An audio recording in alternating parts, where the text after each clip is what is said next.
Hi folks, welcome back to the channel. Thank you very much for joining me once again. You are always most welcome. Well, today a brand new kit just arrived from ICM in the Ukraine. So always a great moment, something for us to enjoy, a special box opening, something new. And an interesting subject this time, something a little bit different. ICM are very good at creating slightly unusual subject matter, always good quality. And it's the Dardanelles Campaign 1915.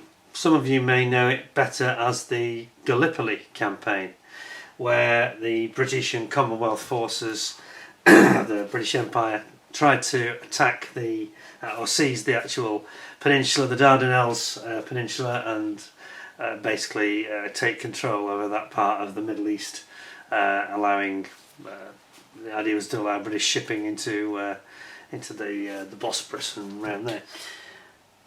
Some of you may also know it as you may think of as I did actually, of the Gallipoli movie, of course, which was made in 1981, quite some time ago, so 40 odd years ago, 43 years ago. Starring a very young Mel Gibson and Mark Lee. Mark Lee, of course, being the runner, sort of Olympic medal winning high-speed runner. And there's this famous line in the film at the beginning and at the end where they're about to go over the top and confront the Turkish forces here, and you've got the British, or the ANZACs, the ANZACs are the Australian New Zealand forces in the British Army.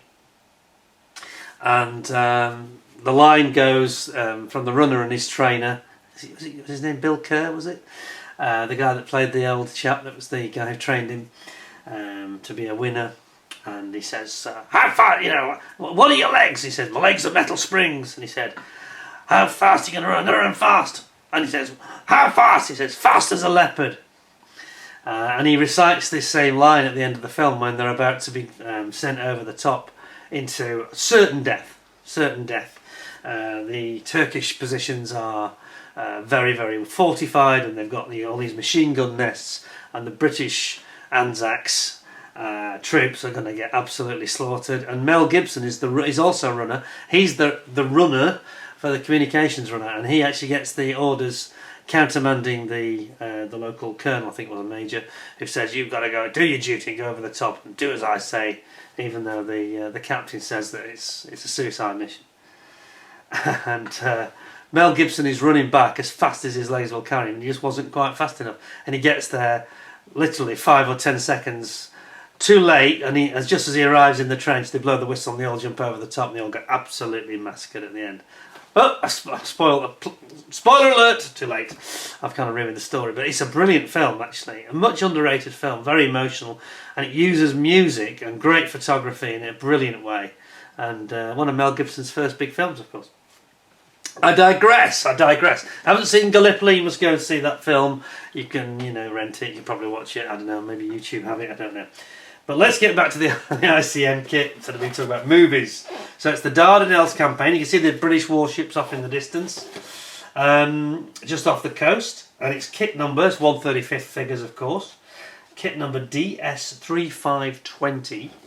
And we'll have a look on the side. Beautiful artwork, of course, as usual with ICM. They're very good at this these days.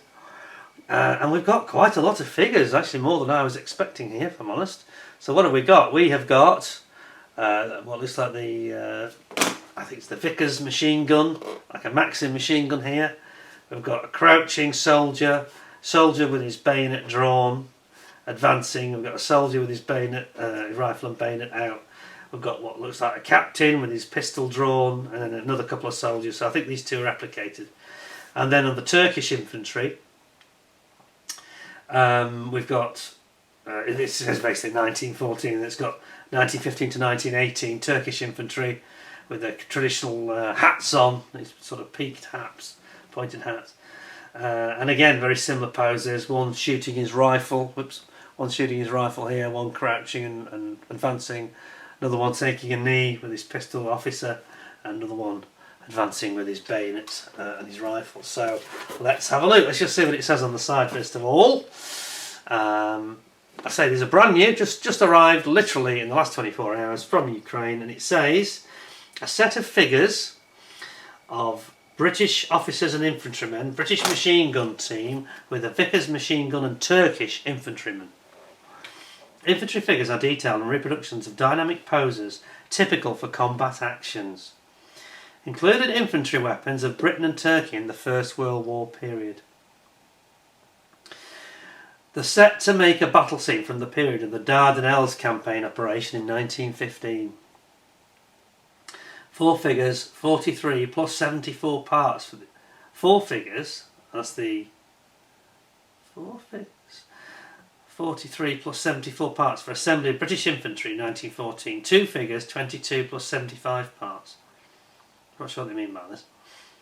Anyway, let's have a look inside without further ado. All will become clear, I'm sure. So, let's get these seals broken. Get my trusty knife to work. They do come quite tight, these seals, which is a good thing because they always seem to come in brilliant condition despite the distances involved and having to endure not only a war zone with real jeopardy, but also the jeopardy in the UK of my local delivery man at Parcel Force, who I could name but I won't. He's not the most careful delivery man in the world. I'm not sure which is more dangerous, these kits, a Russian airstrike or him. I'm not joking, he's hopeless. Anyway, enough of that. Let's have a look at what ICM have got for us. Another box within a box. Oh yeah, there's loads and loads of sprues actually, a lot more than I was expecting. Good gracious. Wow. No. Oh, I don't believe this. They've actually got like a background scene. This is really interesting. Oh, there's a lot of stuff I wasn't anticipating here. Let's have a look at this. This is going to be fun. So let's just have a look at this first. Oh my word. So indeed, you get this actual background scene for the figures. I like that. You know, you put that at the back of your cabinet, like so.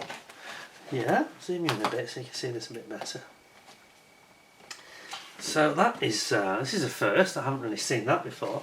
So yeah, you've got this rather nicely printed, the beach at Gallipoli. Dardanelles straight in the background with the British warships. And you've got all the barbed wire, and you basically have a ready-made diorama. That is incredible. Now, that's real bogus, didn't expect. Wow, that's a great start from ICM. Well, very good. And we're going to do that more. So we have got. There's much more to this than I anticipated. Right, where do we begin? So what we have is a sprue map here for the weapons, first of all. So these are all your weapons. So these are the British weapons, little ammo pouches, and you've got all your rifles. Oh, I'm wrong. These are not the British weapons, are they? Sorry, these are the Turkish. I wasn't reading it properly. I realised when I looked at the rifle. It didn't look like a Lee Enfield to me. So this is kit number 35699. So this is actually obviously a combination of other kits in effect. I think there's basically a weapon set for the British, a weapon set for the Turks, and then you've got the figures infantry sets for both. So it's a complete sort of diorama set, which I did not fully appreciate. And I think this is retailing around about the £35 mark, which will explain the price. So we've got the Turkish rifle, and I'm not sure if they're using Mausers. What gave it away for me was actually the German type potato masher style hand grenades. Can you see those? There they are. Here. Yeah. So that's what, and the Mauser type rifle, I thought, yeah, those are not British, obviously. On the other side, it goes into more detail and shows you how they build up, complete with the rear sight. Obviously they're in one piece as a complete rifle. Some are just the rifle, and some of the rifle with the bayonet on it. Here we've got separate bayonets. We've got the ammo pouches that go around the waist. The German stick grenade, or potato masher there. And we've got a Mauser, look at this, a Mauser pistol, semi-automatic pistol. A British type Mills bomb hand grenade as well. I didn't know that the Turks had those. Okay. You've got the Mauser case here, which is the case that they actually go into. There's a lot more to this than meets the eye. And you've got an officer's sword in scabbard. And then there's like a dagger in a scabbard. Trenching tool, little spade, water canister, canteen, German style helmet, I think that's like a map case pouch, binoculars case, and the binoculars. Wow! I'm knocked out by this. This I did not expect. So why don't we just take a look at that first? I think it might be easier to then cross-reference it with the plastic rather than do all this plastic on its own separately at the end, because I think that will take a bit too long. I'm going to zoom back out again, and I'm going to move that diorama, only because I think it's going to get a little bit, there's a few issues in the background. I'll put it over there. So let us get cracking with this, and we'll have a look at them one by one relative to the instructions. I think that will make it a lot more sense. So I've got the right one here. Is that looks like the Brits to me. No, that's the British. That's I pulled out the wrong sprue. That's the British one. So let's have this one. Here we go. This is the one we're looking for. So much stuff in these bags. It's incredible. This is what already exceeded my expectations by some margin. It's not at all what I was expecting. So much more in it. So much in it. That is so TV time. Right, here we go. So here's the plastic. Oh, it's lovely. Right, have a look at these. So these are the Turkish weapons of the Dardanelles Campaign, complete with their... There we go. Complete with their tin hats, which you'll see over on the right hand side. Right, here we go. So first of all, the tin hats, here they are. All your tin hats there. Yeah. Then we've got these rifles, one with and one without the bayonet. So that's a Mauser, I'm guessing. Or is it? Because it doesn't actually look like a Mauser. Now I've got it in front of me, it looks like something else. So the experts among you, it's almost certainly a German rifle, but something from the late 1800s, I think. I don't think it's latest tech. You've got your stick grenades though, potato mashers there, and you've got your water canteens just above.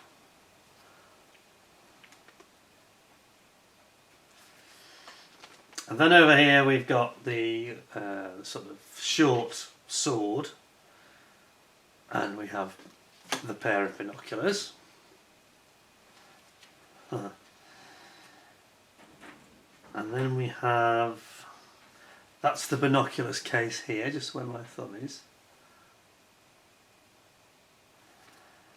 And this is the map pouch, like a map case.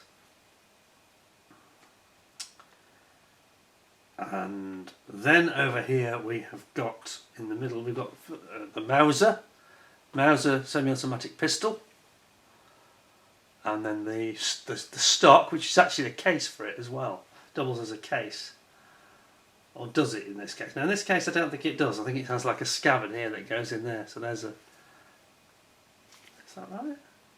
Yeah, so it basically goes in like a scabbard holster.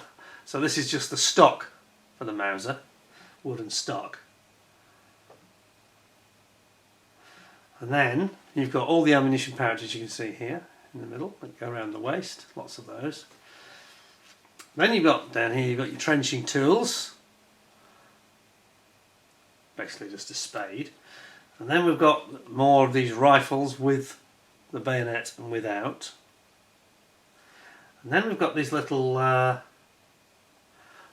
very small, but these are like a Mills bomb style grenade here. Very much in the British style. So whether they're actually captured British ones, I'm not too sure. If that's what they're supposed to represent. Aren't they nice though? And then over here again, we've got more rifles with and without the bayonet fixed. Very, very nice. So that's the first one. I'm going to put that over there because I get these mixed up very quickly if I'm not careful. So that's that one. Then we have got the British weapons, which is the one that I then laid my hands on. And we've got two lots of instructions for that. There's lots of different instructions. So here, let's zoom back. Here we have the instructions for the British World War I infantry weapons set. Weapons and equipment. And looks like we've got a Lewis gun. In fact, we have got a Lewis gun, top left. Lewis complete with rotary magazine. Lee Enfield rifle, these are more familiar to me, with and without the bayonet. And then we've got, I think that's just a scabbard actually, is it, for a rifle, one of the rifles to go, it goes on a horse I think. Then we've got the bayonet on its own, bayonet in a scabbard, ammunition pouches of different designs. And then we have got, not sure what that is that a smoke canister? It looks like a smoke canister to me. And then we have got the Webley 45 revolver, standard army issue, start of the 20th century, end of the 19th as well for that matter. And then we've got one here in a holster, there's the holster, and then it's got with a more simple holster with just a strap over it rather than having a full holster. More pouches. Then we've got our grenades. Is that a grenade as well? Not sure what the first one is, number 21. See what I mean? 21? It looks like the 22 is certainly a grenade. Mills bomb. Then we've got our traditional spade. I think that's like a scabbard for the spade then there, isn't it? Number 24. 25 is a pickaxe. And then you've got a great big you've got wire cutters for cutting the barbed wire. You've got 26 is an axe. And then you've got ration pouch, water canteen, and then I think that's an ammunition. Oh, is that 31? Is that a clacker? 31 looks like a clacker for making a noise to draw the attention of the troops, I think. And then you've got 32 is obviously a pair of binoculars, 33 is the case for them, and then you've got a British Army standard tin hat, number 34. Isn't that good? That's very, very good. Let's have a look at those then. That's the one I got out earlier by mistake. Here we go. So, we've got a Lee Enfield here complete with the bayonet attached. Over here you've got your axe, smoke canister, another Lee Enfield with and without bayonet. They look nice, don't they? And then we have got our Webley revolver in the holster. We've got the wire cutters here, more pouches. And sorry, I almost missed the Webley revolver here. That's not in the holster. It's out. So you can get a bit closer on that one. There we go. Webley revolver. 45 caliber. You get shot with that at close range, you're in a lot of trouble. A world of pain, literally, or worse. And you've got your ammunition and your bipod for your Lewis gun, which is here. It's nice, isn't it? And then we've got more ammo pouches, and we've got water canteen. Is that I think that's the round rotary ammo drum for the Lewis gun. And then we have more pouches over here. We've got our tin hats. There you go, you can see that they are hollow underneath. Tin hats. There's the clacker. I think that's to draw the attention of the troops when they want to summon them, or may even be a signal to start the attack, I don't know. We've got more spades. Water bottle canteens here. And grenades here. Hand grenades, Mills bombs. And a pair of binoculars here. It's nice, isn't it? Binoculars.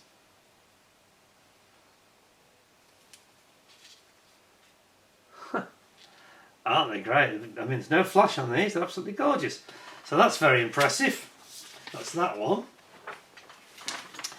Next we have got, zoom back out.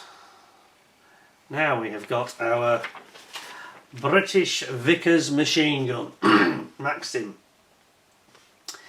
The Vickers. Now I'm just trying to remember what calibre it was. Does it tell us? Does it tell us that? No, it doesn't, sadly.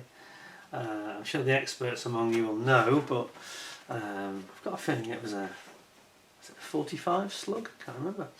But a very powerful weapon, of course, used extensively in the World War One and before, in fact. I think they even used them at in the Sudan, didn't they? Khartoum and all that stuff. Anyway, we can see here it's got a tripod, like a tripod stand it sits on. And then on the other side it goes into the detail about how it all assembles. So you've got your basic Vickers machine gun there. Then it's got like a mount, like a very heavy duty mount it sits on to pivot round, complete with a swivelling pivot here. Belt feed, big long belt feed and a straight belt. Looks like it's quite a rigid belt, doesn't it? And that goes into the gun there, as you can see. And then we've got the basic cooling can, because these were liquid cooled, weren't they, because of the heat they generated. Liquid cooled, and then an ammo box.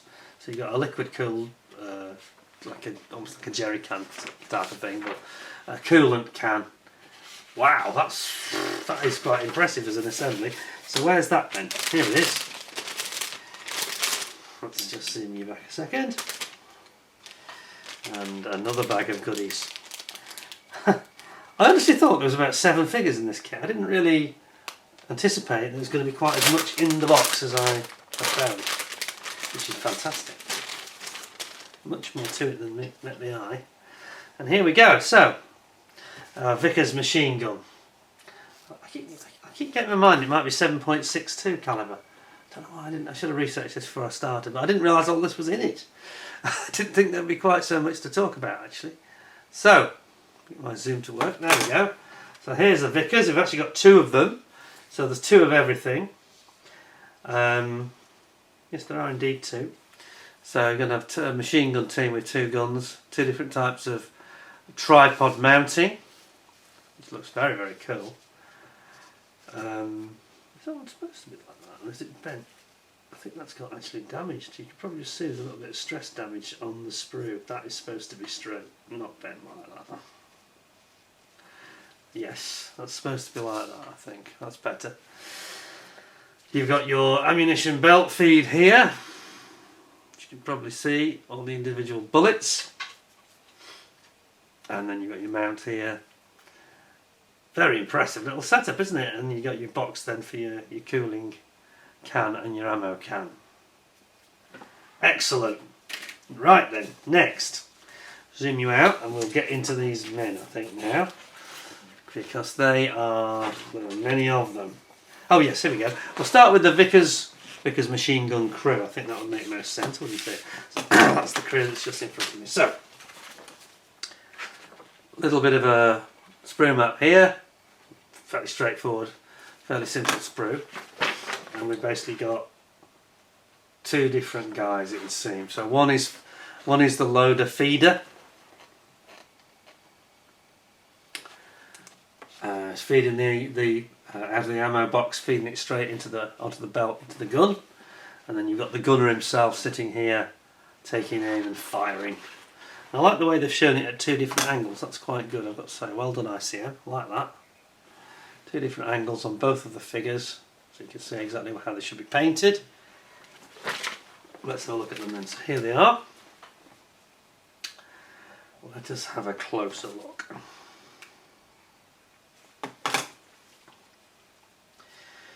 So, I think we'll look at this one from the point of view of the bit of focus. That'd be nice, thank you. So we've got a backpack, like a rucksack here. Tiniest bit of flash on it, just wants a little scrape that does on the edge. But nice hat. I like the hat of the gunner. And this is the gunner himself. You can tell by the position of the arms. So he's got a moustache.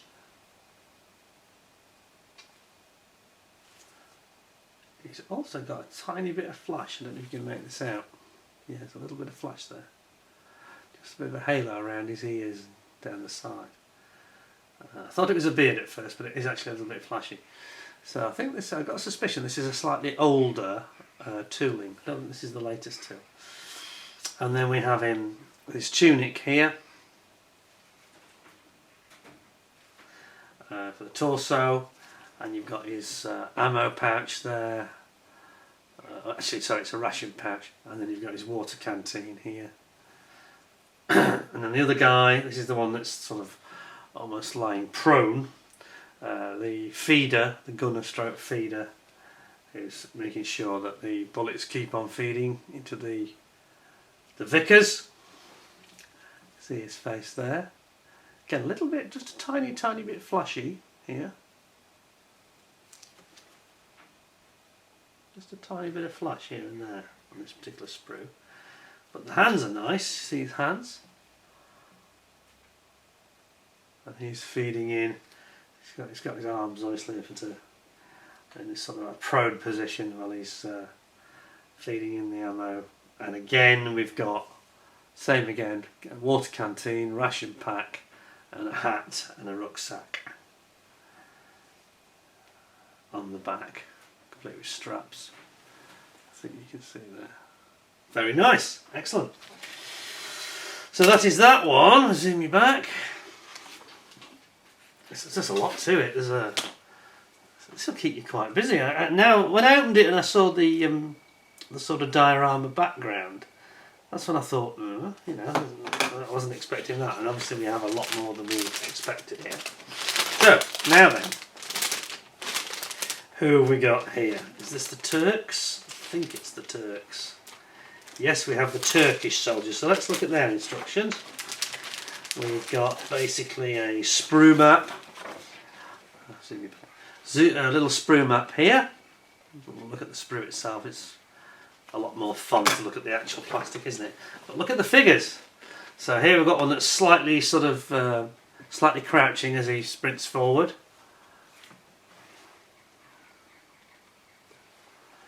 And then we've got one that's really legging it, and he's got his bayonet drawn on his rifle. Another one that's in the sort of aiming position, kneeling. And then we've got the officer with the sort of fez style of hat. And he's got the Mauser, the German Mauser pistol, and the binoculars in his hand.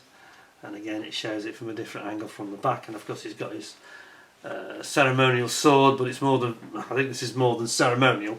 This is a combat sword as well, so you don't really want to tangle with him on the beach at Gallipoli, because I think you're going to be in a lot of trouble. And they were fierce fighters, the Turks. They didn't mess about at all at Gallipoli. They were really tough guys.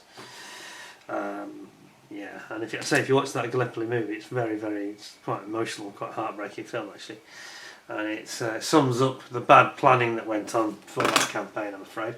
So let's have a look then. So we've got our officer here. You can see the first item is that fez hat I mentioned, a bit like Tommy Cooper style hat. I'm not saying that to make fun of it, but that's certainly in the UK. That's the first thing that comes to mind. We think of Tommy Cooper because he used to wear one, the British comedian of the 60s and 70s. There is the Mauser automatic pistol in his hand, which is really cool the way he's gripping it, isn't it? Let me just see that. That's very cool. And then you've got him. He's got a bit. Look, I think this guy's got a beard, and I have to say, the quality of the figure here is a bit higher than we saw on the machine gun crew. He's got a beard. He's shouting his orders, crying out to his men to go forward, attack. How do you say that in Turkish? And then here he is. There's the torso with all his straps and his buckles and his pockets on the chest. And then we've got his the legs. You can see the boots there. That's really been well done. Then in the middle and on this side we've got I'm not sure which guy this is, the one that's got the big pack on his back, which was yeah, the one that's slightly crouching with this huge pack where they have a rucksack, and they have like sleeping bag or sleeping mat, canvas like tarpaulin over the top. And we've got the different headgear here. You can see very clearly we've got that sort of like a semi-Arabian style that the Turks used to use. And some of it has got a peak, there's an option here to have a peak or no peak. And it has like, it's actually, when I say peak, it's not really a peak, it's at the back actually. Protects the back of the head and the neck from the sun. And that's the idea here. But isn't it beautifully figured, this hat? Can you see? Just here. And you've got like the contours of it have done very, very well. Ammo pouch. And again, a really good face. The camera starts to lock on, it knows it's a face. As soon as I hold it still, it realises it's a human face. And you've got the arms there. Very well figured indeed. Very nice. And here are the legs, and you can see this, again, very detailed strapping of the sort of galoshes type, the galoshes style boots. They have a name, don't they, these? I can't remember what they call them, but they're like, they can be sort of used in shallow water, and they're all sort of strapped up like a galosha. And then over on this side we've got similar again with the other figure, similar headwear with that hat I've just discussed. I wish I knew the name of it actually, but anyway. It's the typical Turkish headgear for the soldiers then. This is the one that's in the prone position, and you can see by the position of his fingers there, this is the one that's shooting the rifle. Here we've got a little pouch, rations pouch there. And then it sort of repeats really with very similar, the other two figures are quite similar, aren't they? Just in slightly different positions as they run forward. So those are very nice figures indeed. So that just brings us, I think, to the British infantry, the 1914 British infantry. So this is obviously from a British infantry 1914 kit separately. And here we've got our typical British Tommies in their usual positions with look like stand to, like Corporal Jones, isn't it, in Dad's army. And then this one's got bayonet at the ready to do the deed with his bayonet down. We've got an officer here with a very nice moustache, and he's got a Webley revolver drawn. Another officer, definitely looks like Corporal Jones, this one, about the right age as well, as he would have been in the First World War. and then the back view to give you an idea what the different colours of the straps and things should be. Wow, so very nice figures. Let's have a look at the actual plastic. Another bag. So many bags. I did not anticipate this. I just thought it was going to be a bag with about two, maybe three screws in it, and there's 1, 2, 3, 4, that's 7 screws. Amazing. Good value. I think these ICM figures are so nice. Can't go too wrong here, really. And it's, well, actually, it looks like we again get the same set that I've already shown you, with the British machine guns and trenching tools, rifles, and the pickaxe and the spade, etc., etc., and the tin hat. That's all there. So I've seen that one. So there's 2 lots actually. They seem to give you a second set of those, which is quite nice. And then finally we get down to our British troops. So 1914 Star British Infantry, and we have got. Now look at this. This is very interesting. We've got the. This is the officer with his walking stick. He's hanging onto his walking stick here with his left hand, and of course his right hand is clasped on his Webley revolver. Here he is, complete with his rather very sporting a very impressive moustache. If we can get that any closer. There we go. And then we've got him. You can see all his uniform is very, very nicely detailed, right down to the galoshes and the boots, and the torso with all these straps and pockets, etc. And then over on this side we've got. This is one of the other chaps, and this is the one that's got the water canteen. He's got the pouch there for his rations. He's got his rucksack. He'll have some sort of a blanket in it. And then you've got the torso and the face. There we go. Sounds like I've got the crows outside. Got the face very clear. I think we've got another moustache there, another moustache. A lot of very big moustaches here. And we've got the hands, which look really good actually. Obviously grasping his weapon. And you've got the peaked cap. And then kind of similar over here really. Similar situation. Just slightly different pose in terms of the leg positions and the arm positions. Fundamentally very similar. Same uniform obviously, and again slightly different pose and positioning, and another very nice peaked cap, and fantastic hands, detailed. Look at those, aren't they nice? What a lovely set, and it comes complete with its own diorama. That's really impressive, isn't it? Actually, that's way more in the bag, in the bags and the box than I was anticipating. There's so much of it. I'm going to put it away later. But so you've got your lovely. Show you again. This lovely diorama set here. Put all my instructions back down there. You've got this Dardanelles beach, Gallipoli beach, here. And we'll just take a slightly closer look at that, I think, so I sort of slightly glossed over it at the beginning. So if you look very carefully, you've got the British warships out in the Dardanelles Strait on the horizon. You see one of the landing light boats have been used by the soldiers here. Artillery fire coming down, you've got the barbed wire, sandbags, sandbags here, and the side there's more of these sort of entrenched positions with sandbags and barbed wire that they've got to get up this hill. Of course, this was the problem. The Turks had a commanding firing position for firing down upon them, and then you've got this ground, this foreground here. So I have to say that is quite an impressive thing, and I've never seen that from ICM before. So hats off to them for providing you the complete diorama of the Dardanelles Campaign. You know.